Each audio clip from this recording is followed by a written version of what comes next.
China is rejecting US sanctions. Never at any time entirely stopped buying Russian oil.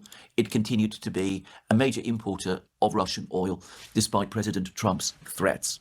Well, He was talking about India there. Yes, they continue to buy Russian oil. the Chinese government has now gone further. They have essentially said that from this point onwards, they don't care what Donald Trump says, what Messrs. Lindsey Graham and Blumenthal say.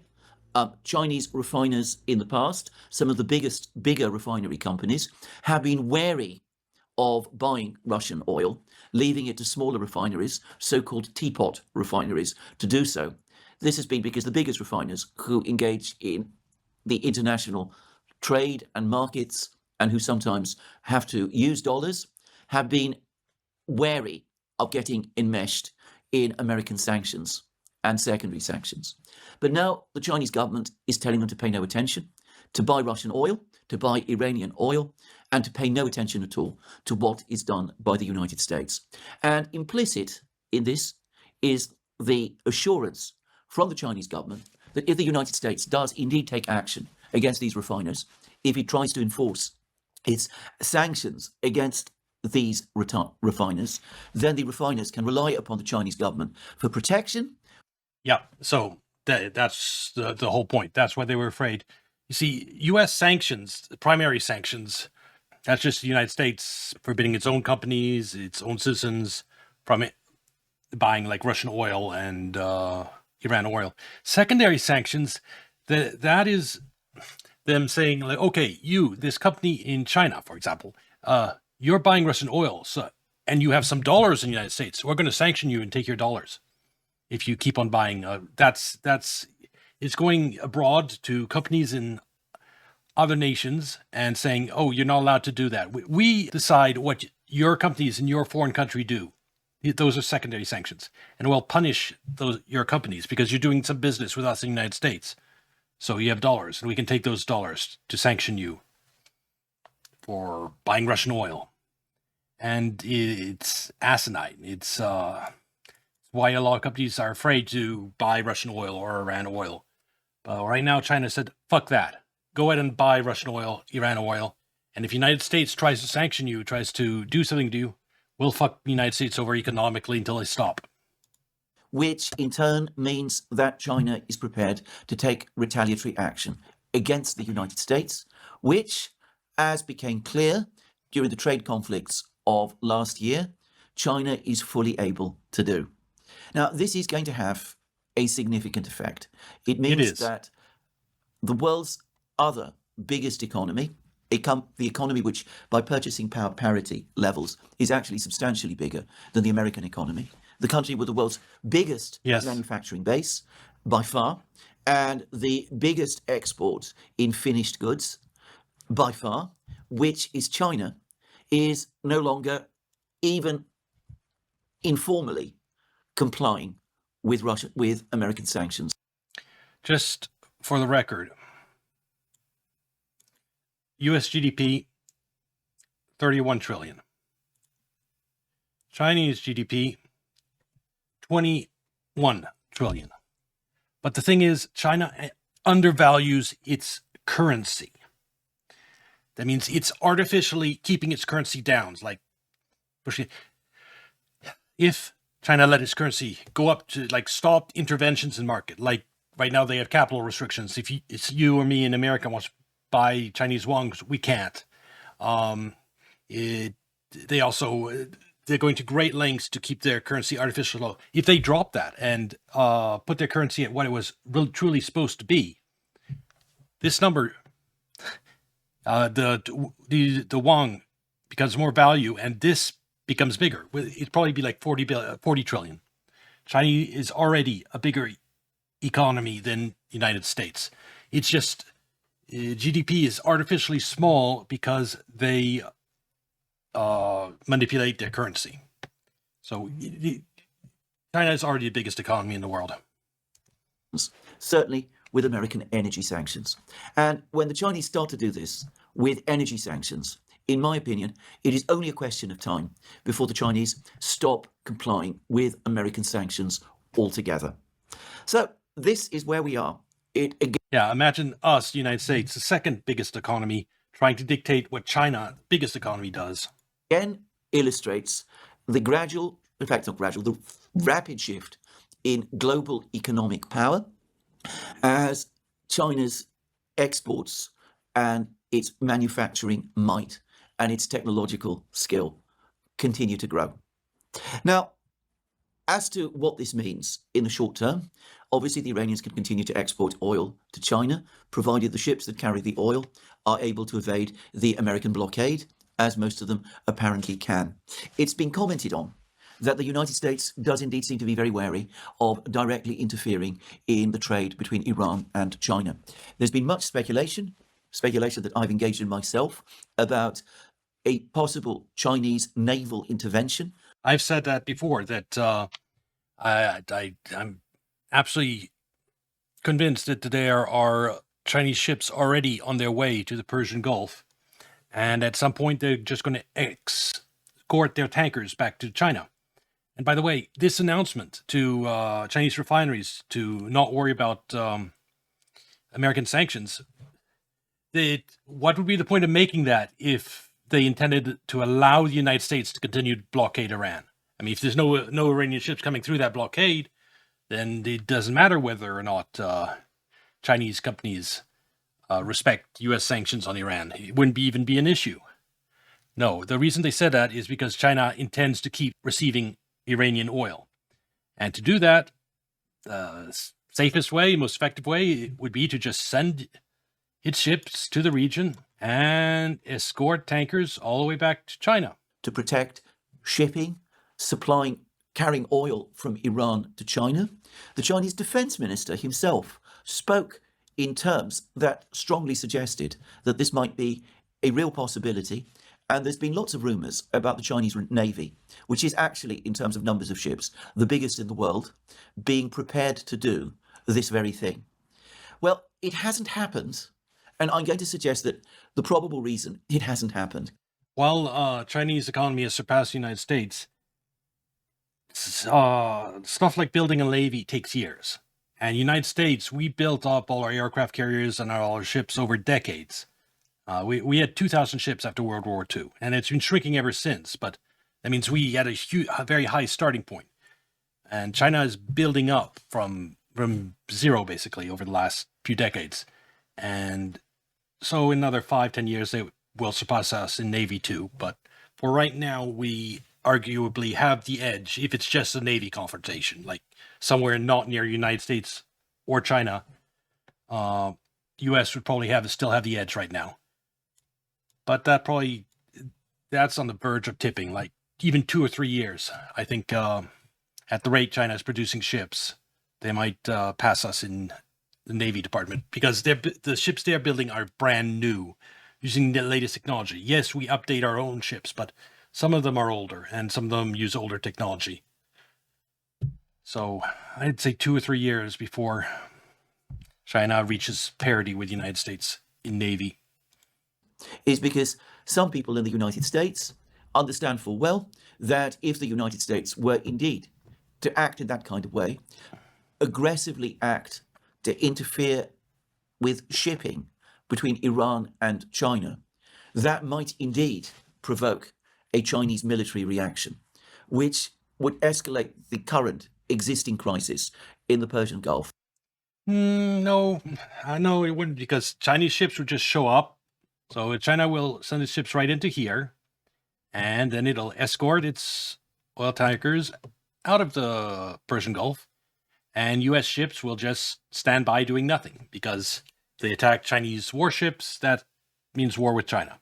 So escalate things, it will only escalate if United States try to enforce the blockade by attacking Chinese warships, which I don't think would happen. So this U.S. blockade of Iran, I think, lasts until China decides to start escorting tankers out, which is probably another week or two, in my opinion. And the fact that they've just announced this, that to Chinese refiners to not respect U.S. sanctions, to me, that indicates that China is preparing to do that. That's just my personal opinion, my personal take. Them issuing that means did they intend to get Iranian oil and to just bust through the U.S. blockade? To stratospheric levels. And for the moment, at least, the United States and President Trump himself are not prepared to go there by provoking the Chinese in that way. So, well, of course, this Chinese act, this Chinese decision, means that the trade between China and Iran can continue smoothly.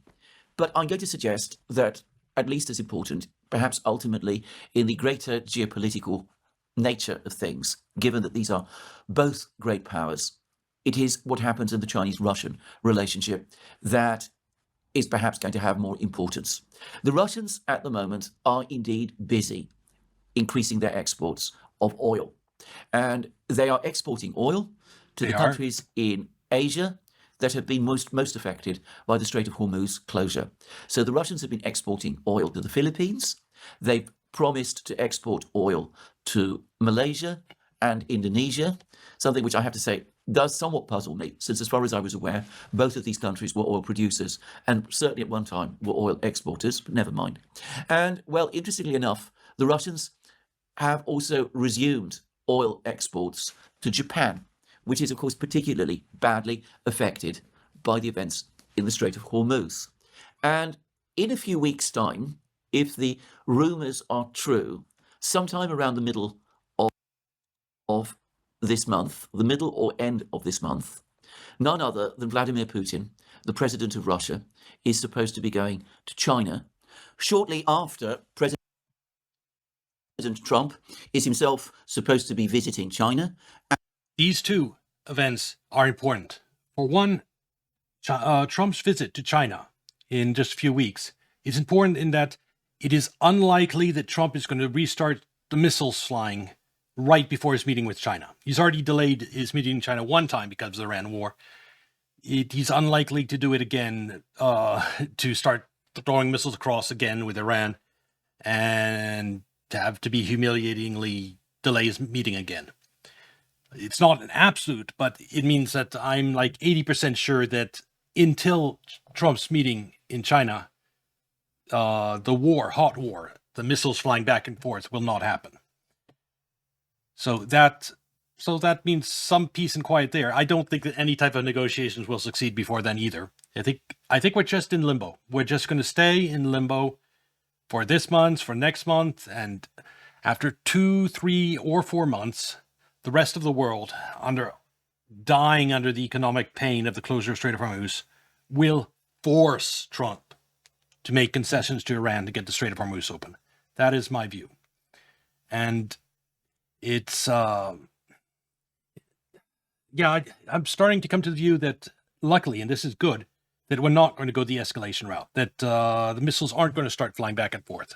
Because by the time Trump goes to China, and China will give him warnings about restarting the war too, it will be nearly 3 months into this closure of Strait of Hormuz, and the restarting of the missiles flying would send the markets into a tailspin, because it would be like, we're 3 months in and now they're restarting the hot war. It would be devastating. So we might, my most likely scenario, and is probably going to come true, probably 3 months from now, give or take a month, the rest of the world will come together and force Trump to basically surrender to Iran. Not surrender, but to make concessions, to give Iran what it wants to reopen the Strait of Hormuz. And it's not going to be good for Trump politically, but he will have no choice. The United States is strong, but the rest of the world combined is a lot stronger.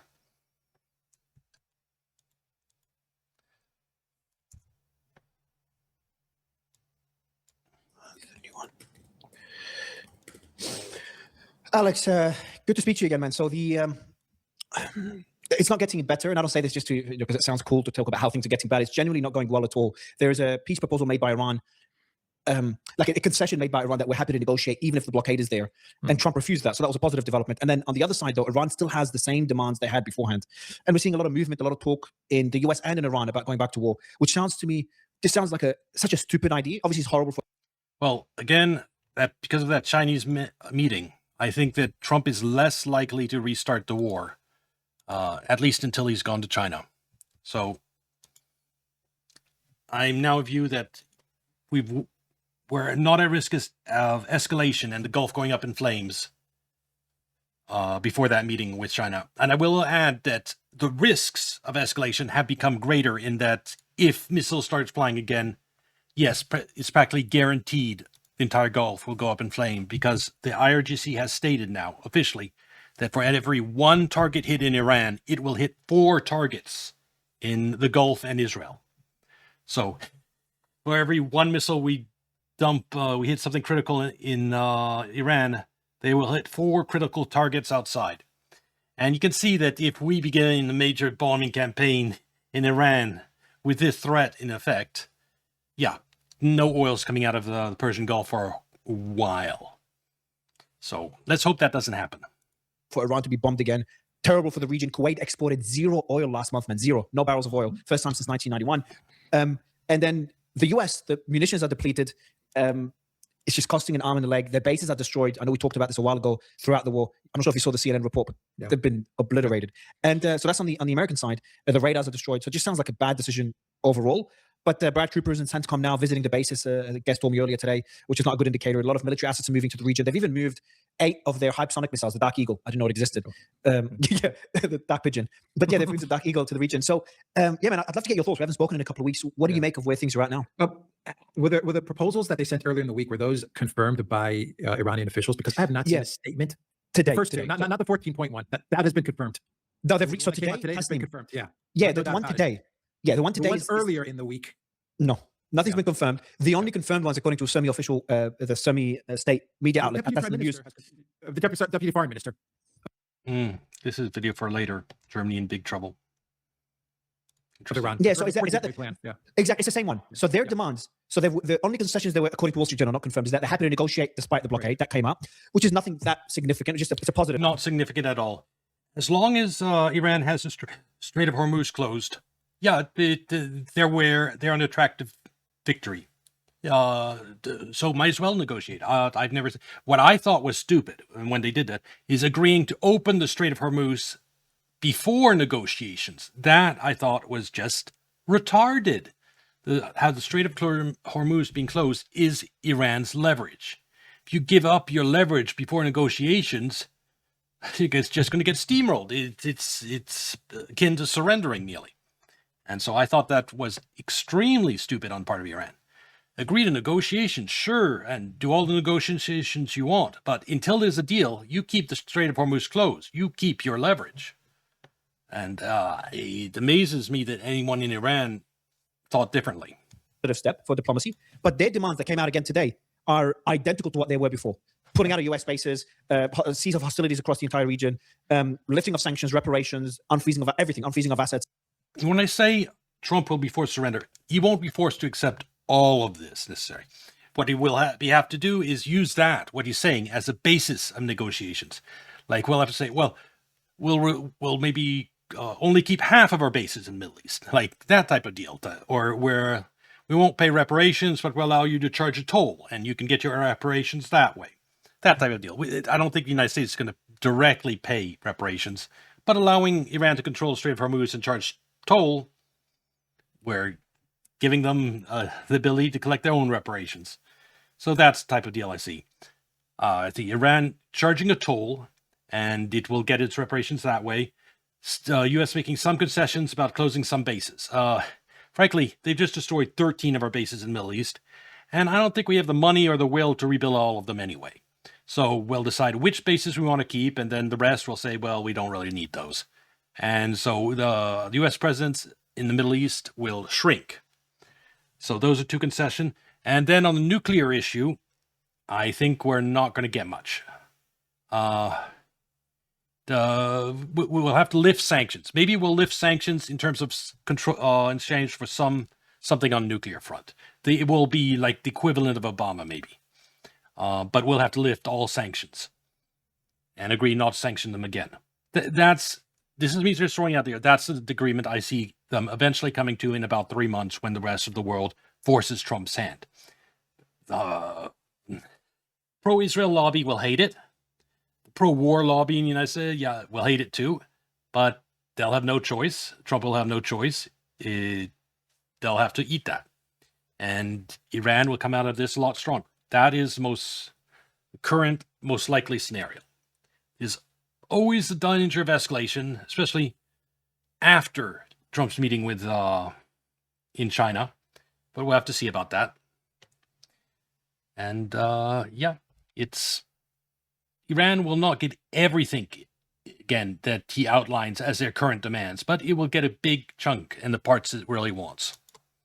So they're in the same positions. I don't know if they're stalling because they know Trump will get bored and they don't mind the status quo. By the way, sovereignty over the Persian Gulf, the Strait of Stalling, they're winning. Every day the Strait of Hormuz is closed, they're applying pressure. And so they're in no hurry to end this. And the U.S. blockade, you have to stand. We're just blockading ships now. If in like a week's time you have Chinese destroyers that show up, and then all the ships full of oil that have been waiting near Iran just join those Chinese warships and make their way back to China, it's as if our U.S. blockade didn't happen at all, because they've been loading oil nonstop. It's just a bunch of those ships are now just waiting, like somewhere here.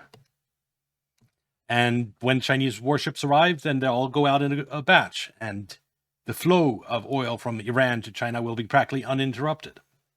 Hormuz, that's included as well. So treaty, some sort of a treaty, which ensures they're not going to be attacked again, which is one of the most important points. And yeah, you know, treaties aren't worth the paper they were written on often, especially when it comes to Israel. Anything involving Israel, like last year, give you an example. Last year, when Russia negotiated the end of the 12-day war between Israel and Iran, one of the things both sides agreed to, including Israel, was not to attack the other. That the war was ending after 12 days, and Israel promised not to attack Iran. Less than a year later, Israel attacks Iran. So that's why I'm saying Iran would be stupid to insist too hard on the treaty of non-attacking, because the big risk is Israel just attacks them anyway, and China and the United States is forced to join into the war. Again, there's no guarantee. The way to ensure that Iran isn't attacked again is to give Trump a loss, a political loss so devastating that no U.S. president will ever seriously consider striking Iran again. That's what Iran needs to do. If it accomplishes that, that is better than any treaty it could ever get with Russia, with U.S. and Israel. So it needs to, yes, like when it keep its maximalist positions, negotiate anyway a little bit away, but come away from this with control over the Strait of Hormuz, sanctions lifted, and U.S. agreeing to limit some of its bases in the Middle East. He comes away with that. It will be humiliating for Trump, and Trump has to deal with all the economic pain that's in the pipeline from the closure of Strait of Hormuz. Those two together, it will cost him the midterms, and no U.S. president will think it's smart to attack Iran again. Iran doesn't need a treaty. It just needs to accomplish that. Yeah. Also, let's not forget about Lebanon. It is there, yeah. Ceasefire has to be a resolution to what's happening in Lebanon. Yeah, the demands are the same as well. Yeah, they haven't changed, because if you're looking at it from the Iranian point of view, they continue to go for a definitive end to the conflict. They don't want a 3-month solution, a 6-month solution. They want this thing to come to an end, and they want to make sure they're not going to be attacked again. They want to make sure that the conflict in Iran ends, in Lebanon ends. They want to make sure that everything is wrapped up this time around. They don't want another go at this. They don't want a round 3 or a round 4 in a year or 2 or 3. So that's why they're sticking to these terms. Why no concessions, in your opinion? Well, it depends. Yeah, this guy, he does a lot of interesting interviews about Iran. I think he's Mario Nafal. I think he's based out of Dubai. He keeps expecting, like, just because of negotiations, for Iran to make concessions. He doesn't understand the Iran situation that I've laid out before. Iran doesn't want to be attacked again. How does it not get attacked again? By inflicting a loss on Trump. He keeps saying, well, why doesn't Iran just give some concessions so Trump can get his victory and we can handle this? That's exactly the point. Iran doesn't want to give Trump a victory. If Trump gets a victory out of this, if he gets something that he can honestly spin as a victory out of this Iran war, then 6 months, 1 year from now, he's going to be bombing Iran again. That's what's going to happen. That's 100% certain. He bombed them last year. He bombed them this year. If he walks away from this, like he did from the 12-day war last year, saying, mission accomplished, we did it, yay, yay, us. And then he'll just bomb Iran again in a couple of months. That's what'll happen.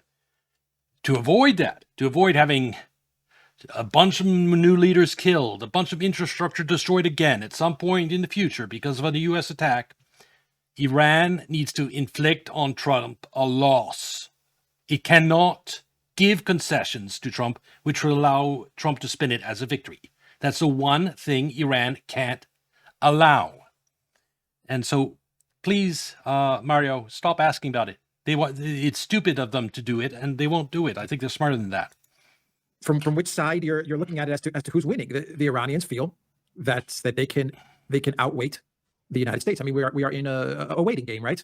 But it's much simpler than that. It's the one thing Iran wants above all else is to ensure that they are not attacked again. To ensure that, they need to inflict a loss on Trump. It is very, very simple. And so that's why they're not giving concessions that Trump could call a victory. Trump believes that he can wait out Iran, and Iran feels like they can wait out the United States, and they feel that they're winning. So if they feel that they're winning, they might as well go for. That might be true, but it's basically about establishing deterrence. If you attack Iran, you're going to get fucked. That is what Iran wants to establish. If it gives Trump some serious concessions in negotiations that he can then tell American people, look, I won this. Well, there's no deterrence whatsoever, and Trump will attack again. For the win, yeah. I mean, it's as simple as that. But right now we're in a position where it is a waiting game. Now, if the United States attacks, that's a whole different story. But I mean, it's a waiting game for the Iran. Waiting for Trump, it's just he's like a deer caught in the headlights. He escalates, he's fucked. He negotiates, he's fucked because he's in such a position of weakness in negotiations. And so he's just doing nothing. That is his current strategy, because is to do nothing and claim he's winning, because he can't have a loss in Iran. There's too much political pain, too much humiliation if he gets lost in Iran. So he has to pretend he's winning. And so we're just status quo of Strait of Hormuz closed and Trump saying how much we're winning every day. And that continues until the rest of the world comes together and says, hey, Trump, you're not actually winning. You lost. Now get the Strait of Hormuz open. Give Iran what it wants and get the Strait of Hormuz open. That is, in the very simplest of terms, what's going on in the Middle East. Not just the U.S. attacking. If the U.S. attacks, then we know that Iran is going to retaliate, and they're going to retaliate very hard. And that includes the entire region. Of course, the entire region is going to get smashed. Yeah, they've even threatened to destroy the undersea cables, the internet cables for the Gulf. Oh, yeah, that's another threat they've made. And again, if we attack them seriously and start bombing critical stuff in Iran, yeah, 100% they'll do it. They'll go scorched earth. They'll destroy everything in the Middle East. They'll break the undersea cables. And that will affect us all the way in the United States. It's in the way the cables go around the world. I think there's cables in this area that are absolutely critical to connect one half on the right side to the half on the left side. And so if you like slower internet, look forward to that. Well, I mean, it depends on what the United States does if they were to attack. Let's say, let's say they launch those Dark Eagle hypersonics, which have never been used. We don't even know. The United States has exactly eight hypersonic missiles that have never been tested. Russia, China, and Iran have hypersonic missiles. Those are the only three that have hypersonic missiles that have been used and are tested, and we know for certain. We have 8 untested missiles. And I'm sorry, it's completely meaningless, because the entire point of hypersonic missiles is to defeat air defenses. It's so that if Russia shoots a missile at U.S.'s most advanced air defenses, that missile, because it's hypersonic, will have a great chance of getting through. And same thing if Russia fires against China, U.S. fires. That is the point of hypersonic missiles. If the country in question doesn't really have functioning air defenses, or relatively weak air defenses, and anything you fire, even normal missiles, get through, then what's the point of wasting a more expensive hypersonic missile? There's none. The hypersonic missiles for the United States in this Iran war, it might be a propaganda victory to actually, as I'll admit this, to actually prove that the United States has hypersonic missiles would be a good PR move, because we are the only superpower that doesn't have confirmed hypersonic missiles. So maybe doing a field test, yes, that'd be nice, but in terms of military, in terms of pressuring Iran, completely useless.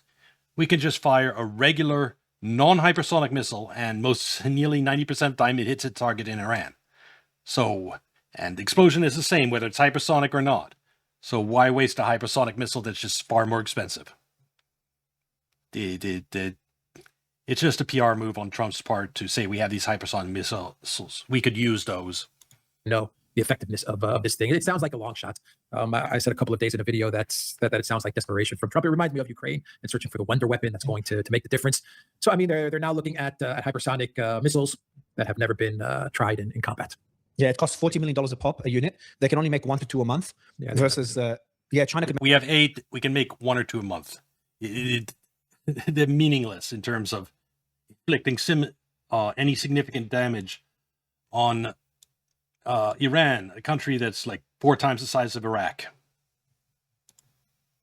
Make hundreds a year. Russia could make about 10 a month, I think it was. The US is at 1 to 2 a month. The cost of Russia's one is 4 to 10 million. The US cost is 40 million. The Chinese cost is even less than Russia. No, sorry, more than Russia. It's about 10 million. It's bizarre to me. I spoke to a few US military experts to understand it, and maybe there's something I'm missing. So I'm like, maybe the US hypersonic missile has significantly more capabilities, or somehow significantly better. But from the discussions, it's innovator's dilemma. When you look at the from there, what I specs, said. I mean, I've read Mach 5. Mach 5, yeah.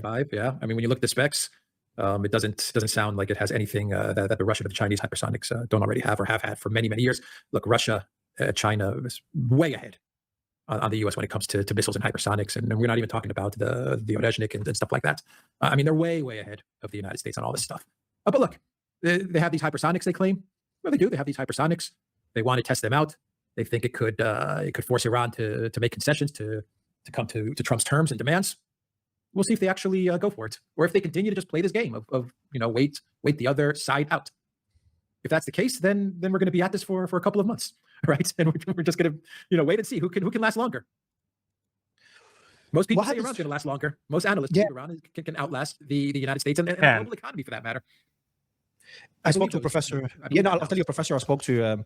Let me see his name. I always forget his name, but he's a professor, a very well-respected professor. He's also been an advisor to various governments, including the UAE government many years ago. And his name is, you might know him. I've mentioned him a few times in the interviews, and I've interviewed him a few times. His name is Professor, there it is, Steve Hank from Johns Hopkins. Yes. And Steve told me something interesting. What the audience should know is that he said the world economy is, if this continues, will be at a depression. And we started going through the numbers. Countries like Pakistan have 0 days left of oil storage. And then you go down the list. Indonesia's the second worst, I think 10 to 20 days worth of oil in storage. It goes down. Japan and China are the best off, especially Japan, surprisingly, is doing the best in terms of storage. Yes, Japan had huge stockpile.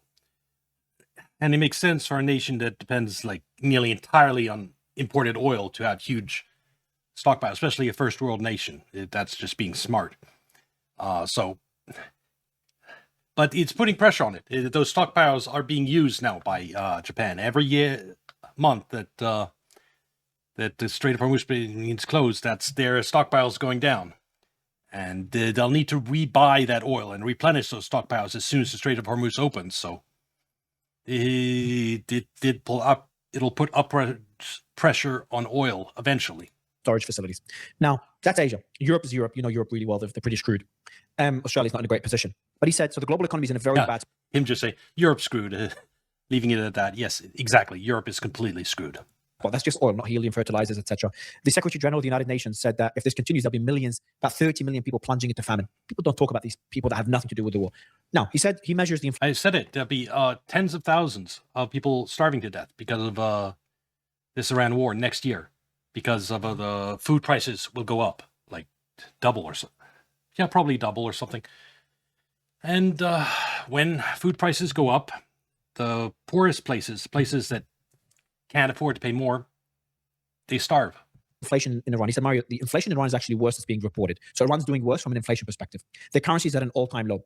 But he said, despite this, Iran, from a cultural perspective, and considering this is existential for them, and considering that they are the victim and they're not the aggressor, They are significantly more resilient than Iran is standing up to the U.S., the world superpower. Little old Iran is basically getting the best of the United States after they were unfairly and attacked during negotiations. That's the narrative, and it's a true narrative that Iranian people are, yeah, you can handle a little bit of inflation to take down the United States. the US, which is in a war of choice, and the rest of the world, which is in a war that they haven't even chosen, a war they've been forced into. So from a Yeah, it's for the United States war of choice, a terrible choice. But for the rest of the war, we're just getting fucked. a resilience perspective, Iran's way ahead, and they can outlast the US, which puts it in a difficult position, Chris. 'Cause Alex, what would the US do then? What would Trump do? And also, Iran has only been under pressure for like 3 weeks. Since Trump started this blockade? Before that, they were exporting records amount of oil at record prices.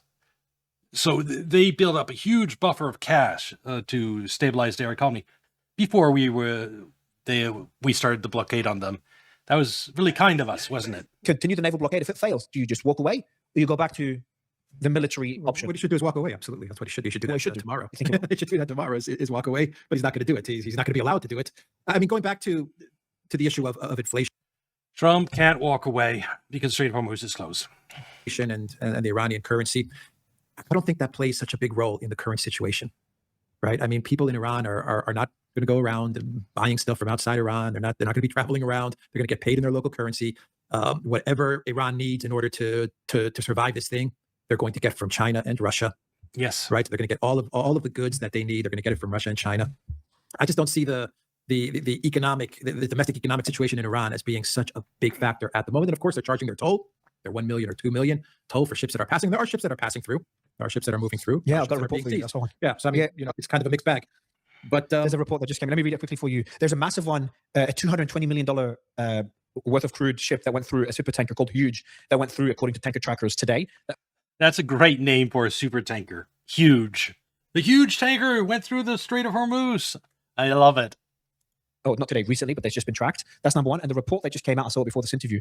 The US naval blockade is working, just not completely. And that's according to tanker trackers. 25 tankers departed Iran with crude oil in April. 15 made it through the Strait of Hormuz and reached their destination. April's last month. 7 were turned back by US forces. 2 were seized in the Indian Ocean and 1 delivered in the Far East. In other words, the majority of them, based on that report, have gone through. 40% of April's Iranian oil exports. And that's actually really important in that one of the things Trump is hoping to accomplish is the shut-in of Iranian oil production.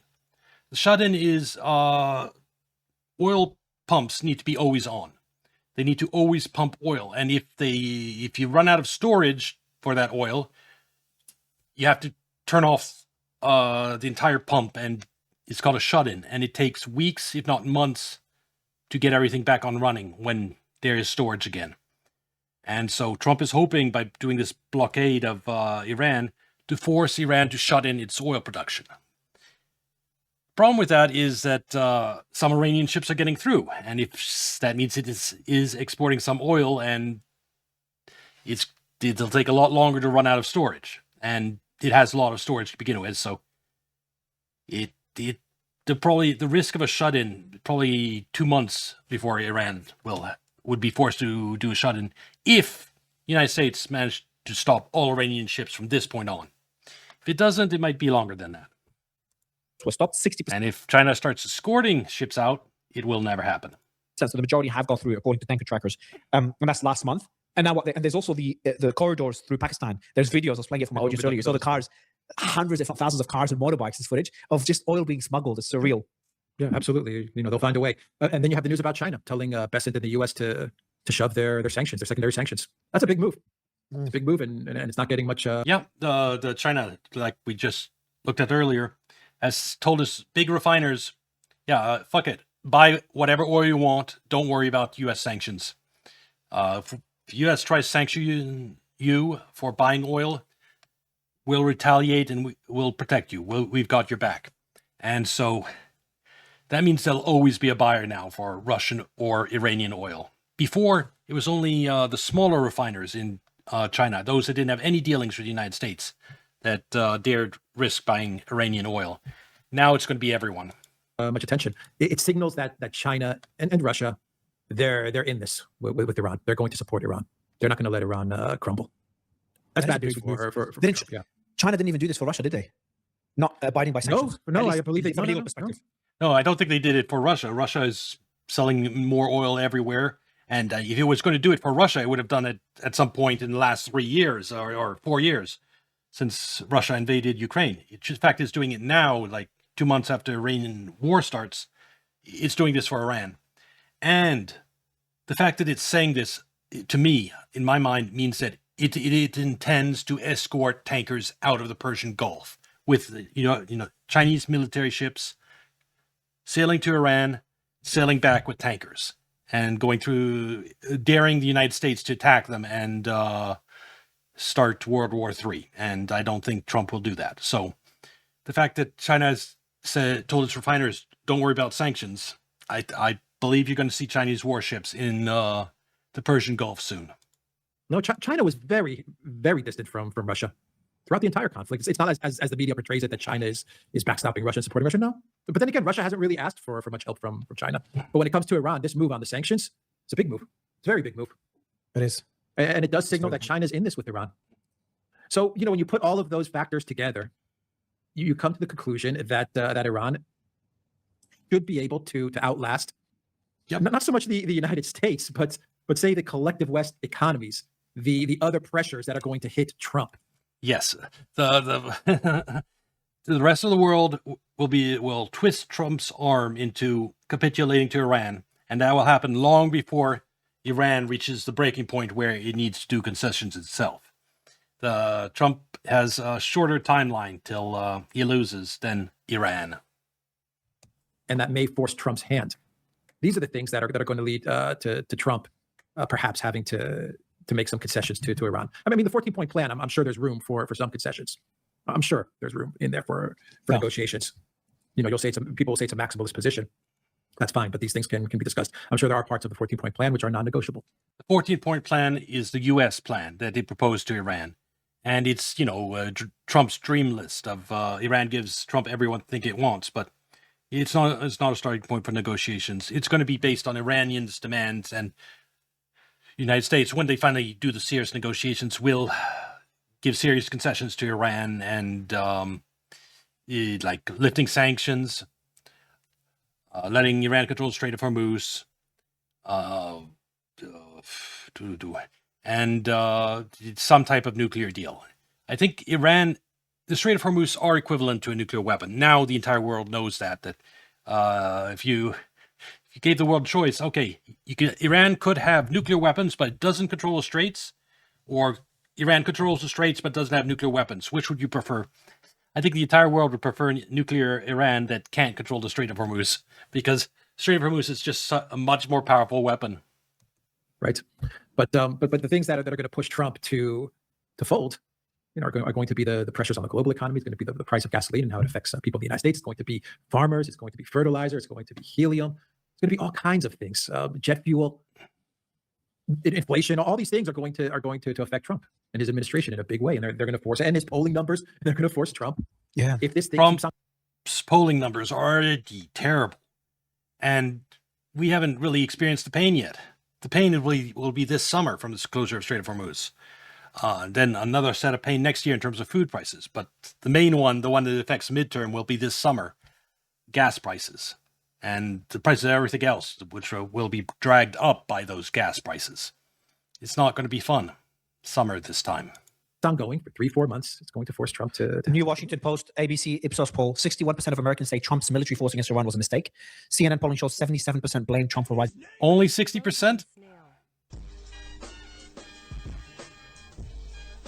425 there. 425 there. That is, it's inching up. I expect it to be 5 by summer. Probably even where you are. It's hard to say. I can't just say gas prices will be X, because like in California, they'll be $1 more than the rest of the country. And so California, I think, will hit $6 by the beginning of the summer, by sometime in June. And the rest of the United States will be approaching $6 by midsummer. It's not going to make people like Trump. And he just said 60% think this Iran war is a mistake. That's what I told you. That's what I told you. Asmongold, I haven't had the video yet to confirm this because he has been avoiding covering this subject like a little bitch. Yes, he did. His Iran war is the biggest news out there still overall, and the fact that he has avoided reacting to a single video about it, it makes me think that he's avoiding it. And I think the next time he finally weighs in on the Iran war, he's going to have a very different opinion. Remember how happy it was that it started at the beginning? I don't think he's going to be so supportive anymore. Asmongold does a good job of reflecting the view of the average American, and like they just said, 60% of Americans now think the Iran war was a mistake. And Asmongold is going to reflect that view very soon. And by the way, that 60%, that's low. The economic pain is not here yet. It's going to be up to 80, 90% of people thinking the Iran war was a mistake. And when it finally ends, when Trump surrenders to Iran, you can be like 95% of people thinking it's a mistake. Very close to 100. There's always going to be 5% that are crazy. Rising gas prices, including 55% of Republicans, the highest president's own party number ever recorded, where his own party is majority against him or blaming him something like in a negative position. In Germany, it's $9 for gas, for a gallon of gas in Germany. $9. Yes, they have taxes that pushes the price up more than it would be otherwise, but still, they're closer to the Middle East. They're getting hit first, and they're getting hit hard. So the polls are not looking good at all. Let me see what. And he can't manipulate, and he's unable to manipulate the price of oil anymore with his posts on True Social. That's also showing that it's ineffective now. I mean, whatever. What did price of oil close at? The paper price. Yeah, it's still up there. But you remember, I called it at the very beginning of this Iran war that they'd hold down the price of oil for like a month or 2 months. I was right about that. It's they put a lid on it. I tell you, derivatives, they can't allow a swing of commodities. It's too drastic, or it takes down the financial system. Whatever he's posting now on True Social, trying to drive the price down, is not working. So he doesn't have that card to play as well. Yeah, all the times he's put out tweets to manipulate the market, it has less and less effect every time you do it, like the boy who cried wolf. And yeah, it's reaching a limit to that. Also, at the beginning, he released oil from strategic reserves. There was still oil in tankers heading from the Persian Gulf to the rest of the world. The boats that went through the Strait of Hormuz right before it closed, that was still on its way. And that's why the manipulation of oil was relatively successful during those first 2 months. But we're reaching the end of that. So look, he's going to kick around the military option. Okay, we know that. You're going to look at the military options. The question is, will they pull the trigger on these military? Will he pull this trigger on a military action a few weeks before he has to go to China? If that happens, I think it's a small chance, but it's always possible. I can't know what's internal workings of the Trump administrations. I didn't think he was crazy enough to attack Iran to begin with. Anyway, now he's probably a little wiser, but he's in a losing position, so he might say, fuck it, let's take the world down with me. If that happens, Trump's trip to China will be canceled, delayed again. I'm just saying, he's not going to go to... It's already going to be humiliating enough for him to go to China with having failed to take down Iran.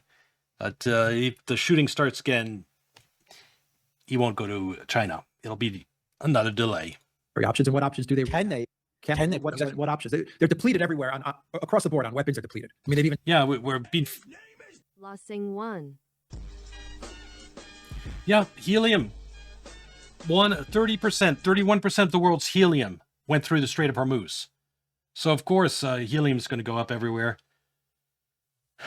For balloons, though, I think that it used to be cheap enough, the helium for balloons, that I think you're still going to have balloons. They might charge a tiny bit more for buying a balloon at Disney World or whatever, but you're still going to have helium for balloons.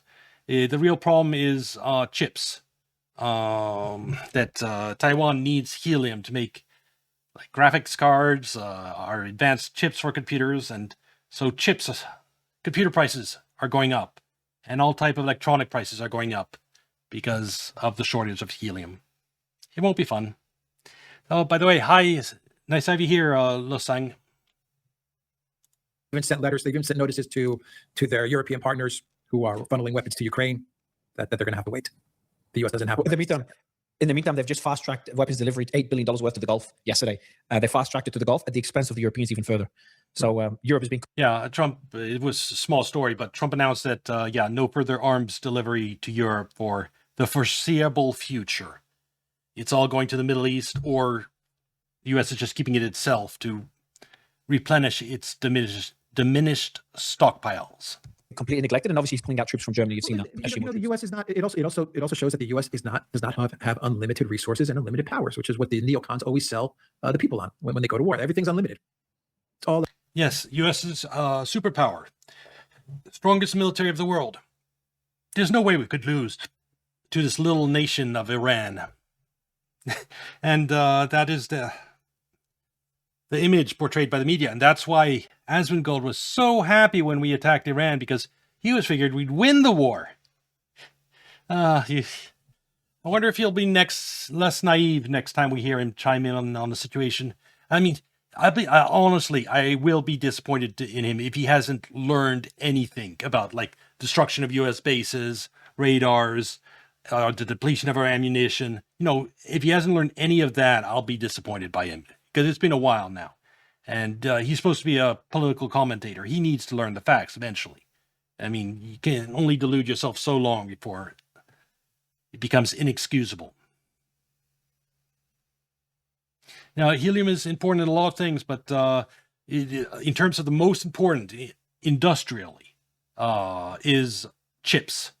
So, yes, balloons might be more expensive at parks and during the summer, but having to pay more for your PlayStation 5 is also not great.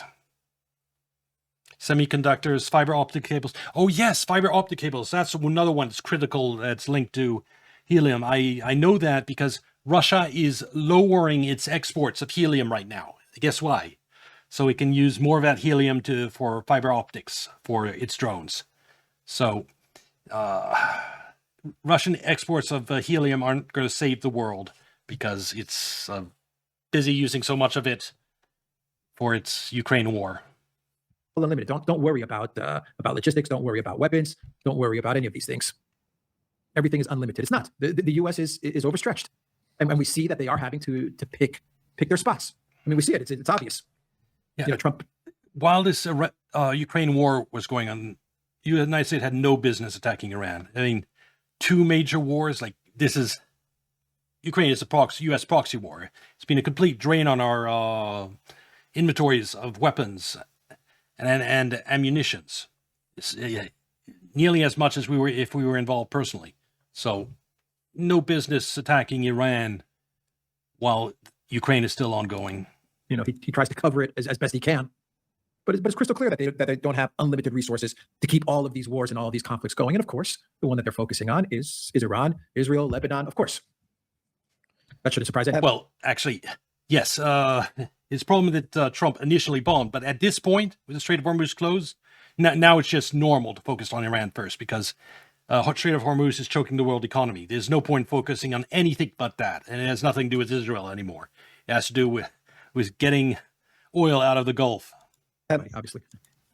I want to go back to the hypersonic missiles, the Dark Eagle. Do you know much about it at all? And another question, I know it might sound like kind of very basic, but no one could answer why. Why is the world's biggest military that spends so much on their military, more than I think most of the other countries, most of the other countries, the top 2, 3, 4, 5, or whatever combined? How can that country not have hypersonic missiles years ago in significantly higher volumes than Russia? Because the United States military is in decline. Its latest fighter jet generation isn't as good as the ones in China and Russia. We outsource our manufacturing base, and that affects our manufacturing, surprisingly, including our manufacturing of military equipment. If you don't have a manufacturing base, that means you don't have a big population of engineers, people that know logistics and factories and how to build stuff really well. It means you have more streamers and social study majors in your country. that don't exactly useful for advancing military. And that's why in China and Russia and Iran, they have lots of engineers, and the engineers work on refining military equipment. Here we have much less, and it's more expensive. It's so much more expensive. Everything is more expensive in the United States, and development costs because of graft, our entire military industrial complex is just full of corruption. And so you have to add 50 or 100% of the cost of everything because of corruption and paying off and like kickbacks to politicians, etc. It's a complete mess. So yeah, that's the reason why we don't have hypersonic missiles. Also, we didn't really need them that much because, again, hypersonic missiles are only really good when dealing with superpowers. That means someplace first world nations with excellent air defenses. That's when hypersonic missiles shine because they can pierce even the most advanced air defenses, like the Oreshnik Russia tested last year. You can fire that anywhere in Europe, and there's nothing that can intercept it. It just, I think the Oreshnik is the most powerful hypersonic missile. So, by the way, biggest and most devastating, and Russia has it.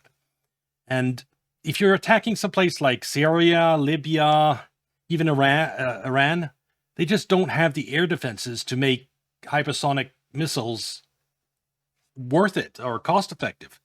I mean, our normal missiles are penetrating Iran and hitting their targets. So why waste it on far more costly and hypersonic missiles? And China, do you know? I don't know. I would take a guess is that the military is not configured in that way. That would be There's that too. We have a legacy military that's slow to change. It's worried about, racial equity, all that left-wing stuff they've been implementing in military instead of, focusing on adapting to the modern world, drone warfare, etc. But also, like I just said, U.S. military mostly goes after third world countries and second world countries. It isn't configured for going after Russia or China. We don't have, that's where we would need hypersonic missiles to hit targets and to penetrate their defenses. my guess. The U.S. has been putting a focus, the military over the past 10, 20 years. They've put a focus on what? On the Air Force, on the Navy, the aircraft carriers, all these things to project power. I mean, the U.S. military is configured to do what? To project power from far away. And to maintain its hegemony, like it means putting all the third world countries of the world in line, like Venezuela or Libya, Syria, Somalia, Yemen. And for that, you don't need hypersonic missiles. These places don't have air defenses capable of intercepting regular missiles. So for what the U.S. military has been geared to, the actual wars it's fought, hypersonic missiles haven't been really necessary yet. If we end up in a war with China or Russia, then we'll regret not having them. But for what we've done so far, even attacking Iran, we just haven't. We didn't use them because we didn't need them. And they just haven't been putting an emphasis on the hypersonic missiles. It's crazy. Or the drones, for that matter. I mean, these are things that Russia and other militaries in China have been investing in, because for them that's their answer to the. And I think one reason the United States hasn't invested in drones is because I don't think there is the appetite to absorb casualties in the United States. If you have a ground invasion and fight a drone war like Russia's doing in Ukraine, you're going to have lots of casualties, regardless, even if you have the advantage. And the United States can't afford that. That's why we choose to just do bombing campaigns, have other people fight on the ground. So if we don't want to do ground invasions, that's one reason we haven't been quick to adapt drone technology. It means accepting that we'll be waging a type of warfare that involves large-scale loss of U.S. servicemen, and we haven't been excited to do that. The U.S. projecting power. The U.S. can project power, but what's the answer to the U.S. power projection? Well, what do you think missiles? What do you think that call, talking about Russia, the call, the 19... Also, in terms of maintaining its hegemony, in every case, like Syria, for example, we funded ISIS, and ISIS did the fighting. We bomb, ISIS fights. That's what we do. We were in Libya. Was rebels. We bombed, and the rebels fought. that is our preferred method. CIA organizes some type of internal resistance, funds some type of guerrilla groups, and the United States bombs the military, and the guerrilla groups go in and try to take over the country. That is our preferred strategy. That doesn't involve using U.S. servicemen as cannon fodder. Minute call between him and Putin. We haven't spoken about this because you cover Russia so extensively. Arachi met Putin, and then Putin and Trump had a call for 90 minutes. Well, Putin took a position of very much in line with China. Basically, he told Trump, don't start up the war again with Iran. Don't start up the military operations again with Iran. It's going to get you nowhere. And he delivered the message that that Russia, and if he says Russia, then without a doubt China as well, that Russia is backing Iran. Russia's just not going to let Iran fall. They're not going to let Iran, go. And his message to Trump was, keep the ceasefire and get to the negotiating table. Don't start. And given it's been 3 weeks now since the ceasefire started, I guarantee you that Russia and China have now reinforced Iran significantly, including air defenses. I don't think we'll be able to fly over Iran with the impunity we have up to now. And even then, we didn't really fly over Iran. We flew near the border of Iran, then shot long-range precision ammunition at our targets. It'll be probably more difficult even to do that if the war starts up again. Military operations again. That was his message. His right-hand man made a very strict statement as well. I can't forget Yuri made a very strict statement as well right after the meeting, saying, I can't remember the words, but I had someone analyze them on the show and said, Mary, if you look at all his other statements, this is like the strongest language you would expect to use. It's a very strong statement. It's a very strong warning. A very strong warning to Trump. Don't screw around with this anymore. It's a very strong warning. I mean, look, they can make these warnings to Trump, Russia and China, and the entire global South can make these warnings and messages to Trump. The question is, will the people that are running Trump, will they listen? Will they let? It's sad, the people that are running Trump, that makes sense, because internationally, I don't think this is Trump's foreign policy. Anything he's done in his second term. Maybe the initial attempt for negotiation in Ukraine, that was Trump. But the fact that it failed, and a lot of the other things Trump has done, it's someone's running Trump's foreign policy, and it isn't Trump. The Trump administration take an off ramp. Do they want to take the off ramp? Well, a senior official just told. Well, a senior official just now, literally as you're speaking, 2 pieces of news came. One 8 minutes ago and one 9 minutes ago. 8 minutes ago, Russia's budget will receive an extra $2.7 billion due to the rise in oil prices. So Russia's like, thanks, guys, for the war. A senior Israeli official told Channel 14, quote, a return to fighting in Iran is dictated by reality. It is not a question of if, but when. Yeah, that shouldn't surprise anybody. I mean, Israel is also going to want to see this through, right? I mean, for Israel, this is their opportunity. Israel doesn't care if the rest of the Gulf goes up in flames. I mean, it still has U.S. backing. If oil prices skyrocket, it just get more foreign aid from the United States to pay for the higher gas price. And gives subsidies. No, it wants Iran taken out, and it's willing to sacrifice Saudi Arabia, Bahrain, United Emirates, everything around there to achieve its goal. In fact, having those places weakened or destroyed, the greater Israel, I'll have you know, includes a big part of Saudi Arabia. So having Saudi Arabia go up in fire, in terms of the people that want to take land from Saudi Arabia, it's not a bad thing. To go after Iran, to dismantle Iran. I mean, they've been at this for so many decades, and they finally have gotten there. I mean, we finally got the war. We finally got the attacks on Iran. Israel's not going to let this go. At least the current government, the current administration is not going to let this go at all. They're not going to walk this back.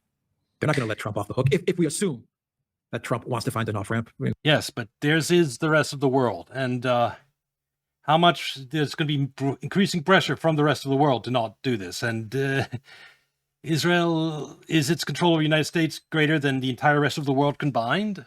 I don't think so. Many people assume that Trump wants out of this. But either way, Israel's not going to let him go. Another thing that's happening as well that's interesting is the UAE stance versus Saudi. The UAE is very hawkish towards Iran right now. They've doubled down on their relationship with Israel. As we know, Israel deployed the Iron Dome system during the war in the UAE that came out recently. But there was a statement I saw today. I forgot to note it for our interview. Let me find it quickly for you. There it is. According to Channel 12, the UAE and Israel have strengthened their strategic alliance. The UAE has moved from quiet cooperation to a deep operational partnership with Israel, making it clear that it no longer seeks to hide this growing alliance. The UAE is expanding its collaboration with Israel now, involving on-the-ground operations and deeper strategic ties. It is now indisputable that the UAE is making a mistake. Israel's closest Arab ally. And I remember asking a guest about it, like, why do you think UAE is doing this? I think maybe it was the former advisor to the UAE's president that said this to me, or Fuad from Iran, professor. One of them said to me when we were discussing the UAE, they're like, Mario, the UAE can do this because 90% of their population is expats that don't have the same perception of Israel than citizens of Saudi, citizens of other Gulf countries. That will be a lot more critical. So it'll be a lot harder for Saudi to get closer strategic alliance with Israel, assuming they even want that, than the UAE because of their demographics. But that is the UAE strategy right now. But they're also, the Crown Prince did go to China during the war, so they are diversifying. But it is interesting to see that split within the Gulf. Look, the UAE is still a BRICS member. I think that's going to change, but they still are part of BRICS. They're out of OPEC. The entire region, most of the region, reminds me of Europe with Ukraine. Instead of pushing for an end to the hostilities, instead of putting pressure on the Trump administration to end the hostilities. Actually, I think we talked about this in a previous live session that we did a couple of weeks back. They've taken the exact same route as the Europeans did with Ukraine, which is to just escalate further, to escalate more with Iran, to try and finish off Iran. The same exact thing that the Europeans did with Russia, where all the Gulf countries. And I'll mention one difference between UAE and, like, say, Saudi Arabia. Saudi Arabia already has one pipeline that goes from the Gulf up here to the Red Sea down here. And if at the end of this war, it could just build other pipelines. It can then bypass the Strait of Hormuz entirely.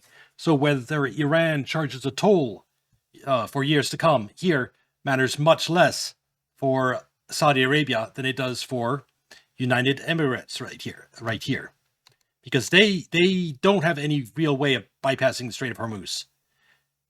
So their choice will be to pay the Iranian toll or to pay the Saudi toll for using its pipelines to go to the Red Sea that way. And so now they're going to have to sell their oil at less at a lower price because of this dynamic. Whereas Saudi Arabia, again, it can just build another pipeline and bypass the toll entirely. It's got an option that the United Emirates doesn't. Saudi Arabia has a very close relationship with Israel. That's like the worst kept secret. But anyway, the Gulf countries, what they should have done from the get-go is they should have put a maximum amount of pressure to end this thing before it got to the point where it's at. They should have prevented the bombing of a supreme leader, in other words. That's what they should have done. That's their mistake. And and failing that, when you have U.S. bases across all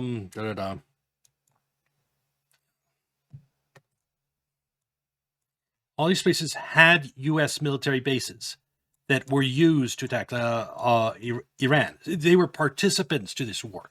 These bases went along, were allies of the United States and Israel in attacking Iran. All these, do you see all these airplane symbols here? Kuwait, Bahrain, Qatar, United, every single one of them had an air base that was used to bomb Iran. And given that fact, yeah, the countries got targeted.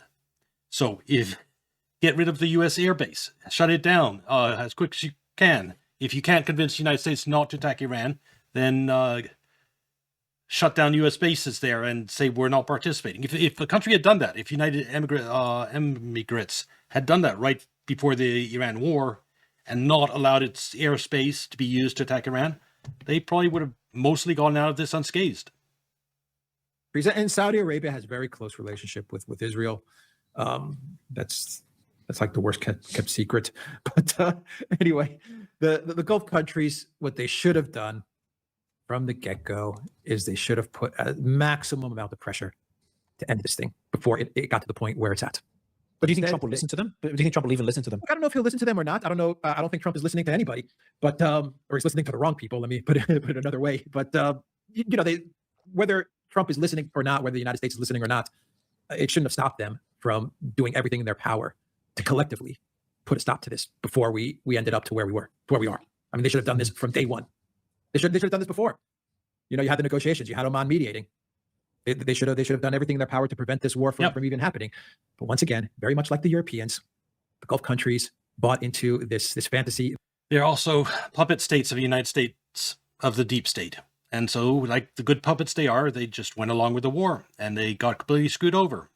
Like, for example, Ukraine, puppet state of the United States, went along with the war against Russia and it's getting devastated. Being U.S. puppet state is a great way to get fucked over. That Iran is going to crumble with the decapitation strikes. And they went all in. And now, they're on that escalator. The UAE is on that escalation escalator. You can't get down now. So for them, it's a one-way street. We have to go all in, and we have to destroy Iran, because if we don't destroy Iran, if we don't win this thing, it's going to be very difficult and very humiliating for us. And they can't accept that. Yep. Copy paste the exact same thing that happened with Europe and Ukraine. Copy and paste it over. There's no difference.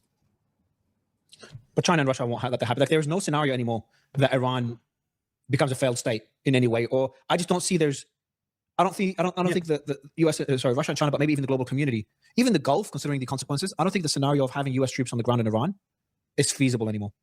I don't know what you think, but I just don't think China. There just isn't political will in the United States to have troops on the ground. It required too many deaths to accomplish anything useful in the era of drone warfare, and so it's just not an option. And all the Gulf states, they need their militaries at home to deal with potential uprising, because they have big Shia populations. I always get the two mixed up, Shia and Sunni, which one's associated with Iran. Let's look it up once and for all. Sunni versus Shia, which is which?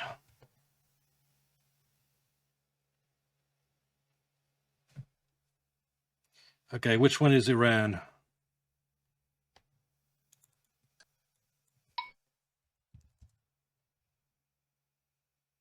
Yeah, Shia is Iran. Okay. I'll remember that from now on. VW intends to. There's Shia Muslim populations throughout the Gulf. And if they send their military to attack Iran, they'll be weaker at home, and their Shia domestic populations will be angered, and you have a danger of uprising. So the Gulf states don't really have the option to do anything on the ground either. I think that's a whole different story for U.S. troops to be in Iran. That would be disastrous. Look, if we don't get any U.S. military action in the next couple of weeks or month or so, then I think we're just going to be in this holding pattern and see which country can outlast the other. That's where we're going to be. But as you said, the United States is trying. And that'll last, my guess is 3 months, give or take a month. Trying to find holes. They're trying to find ways to conduct some sort of military operation, which will deliver some success, which will get Iran to make bigger concessions to Trump, so then Trump can say victory, and perhaps it's something that Trump can also take to Israel, and Israel will allow Trump off the hook. I mean, that's a scenario. No, Iran won't allow that. He won't give Trump anything that they can claim that he can claim victory with. That is the way to prevent itself from being attacked again. To establish deterrence. Trump attacks Iran, bombs the supreme leader, and he's forced to endure a loss because of it. And no U.S. president wants to go through that again. That is Iran's plan. So that the United States military could be trying to execute on there. They're trying to find gaps in the defense. They're trying to find holes. They're trying to find vulnerabilities. Maybe the Dark Eagle will uncover some. Most likely not. We've gone through so many wonder weapons. What could the Dark Eagle do that a normal missile couldn't? Both strike their targets. Iran doesn't really have the air defense to stop either. So why waste your money on Dark Eagle? In the conflict in Ukraine, and we've seen that there is no such thing as a wonder weapon. But they're going to give it a try. Right? There's been those claims in the war in Ukraine of wonder weapons. Yeah, we've gone through dozens of wonder weapons in Ukraine. Dozens. From the Leopard tanks to the F-16s to the Flamingo missile to the... How happened to the Flamingo missiles? Not existing. It's a fake. The whole thing's a fake. It's all... I mean, we've gone through the Abrams tanks, the Javelins. We've gone through dozens and dozens of wonder weapons in the conflict in Ukraine. None of them have worked. There is no wonder weapon. But it's something that you have to get out of your... I mean, the United States, if it continues in this direction, it's something they're gonna want to test, and they're gonna want to get out of their system. They're gonna launch these hypersonic. Yes, there is that want to get it out of your system. We've significantly depleted our ammunitions, but we haven't totally exhausted them yet. We still have room to go lower, to become weaker than we currently are. And there are some that want that to happen. I still, because of Trump's meeting in China, and he hasn't called that off yet, I still think it's more likely that there won't be escalation. Because Trump, I think those weeks where there was active shooting back and forth were hell for him in terms of the stress. This is just the economic part that he has to worry about, and negotiations. I think it's less stressful for him. So just my personal opinion, he won't want to go back to a live war, especially since his whoever promised him victory in Iran, and the Netanyahu, his promised 3-day war, that was fake. I think he should be wise enough to see that, yeah, bombing them more won't help. And we'll see what the results are going to be. I mean, there's so few in number. I don't see what they're expecting. Yeah, of this 8 or thing. 12 of them. It's very bizarre. I asked 8. one of the guests if it's if they're being if they could be tested. That's why they're being deployed in Iran. The guest told me if they want to be tested, they'd be tested in the US, not under Chinese surveillance in Iran. Like the last thing you want to do is just test them in a battlefield where countries are watching every single move. They could. Okay, well then settles that. They won't be used in Iran unless they're tested somewhere else first. Be tested in any other country in the US. That was their It feels like answer, so- desperation. It feels like desperation. I mean, that's the sense that I get. It's a desperate move. Let's find the weapon that has a range of 1,700 miles. That's pretty much what it has, maybe a little further than that. Let's launch these hypersonics. Let's strike deep into Iran. Let's pick the targets and see if it does enough damage to get us out of this thing.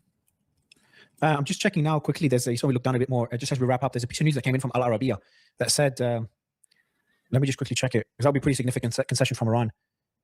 All right, let me open it here. But this essentially Iran accepted to one of the concessions they've just accepted is to limit enrichment to 3.5%, which is JCPOA levels. Which, JCPOA. exactly.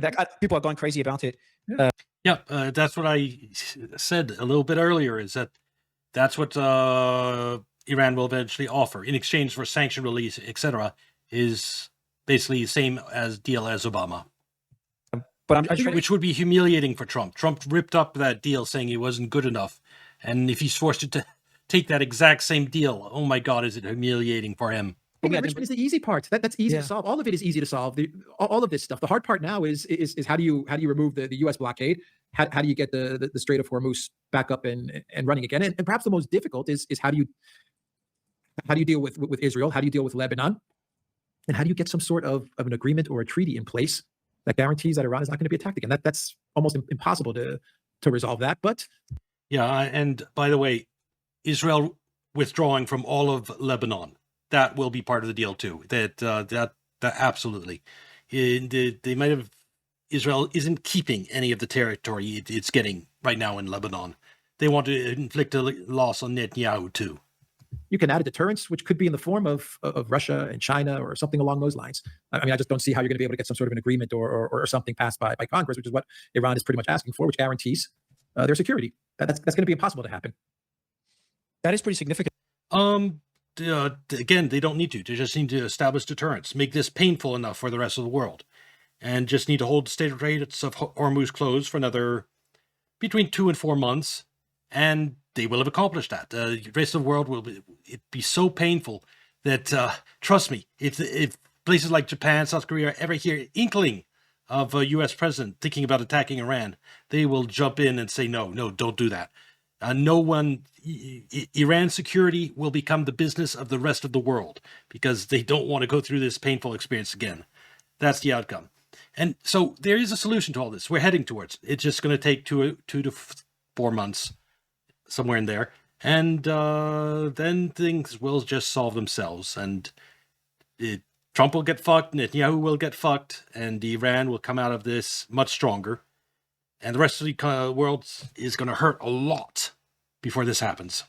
Okay, but like everyone's considering it very significant. Me and you, I agree with you. I don't know how it is. Because again, I've always said they've conceded on the nuclear program before this war begun. So if everyone's acting shocked, they're conceding now. It is obviously an option. They've proposed capping, yes, in return for what concessions from the US, sanctions and unfreezing of assets. So it's something that is expected. They would cap their nuclear program if they do get the right economic concessions from the US. So that shouldn't be too surprising. But people are considering it something very, very significant in terms of a development. No, it's not significant at all. I don't think so either. I really don't think so either. Not at all. The Iranian. Okay, this was an interesting video. It'll be on YouTube. Like and subscribe. Come watch on Kick or Twitch. And I'll see you next video. Bye.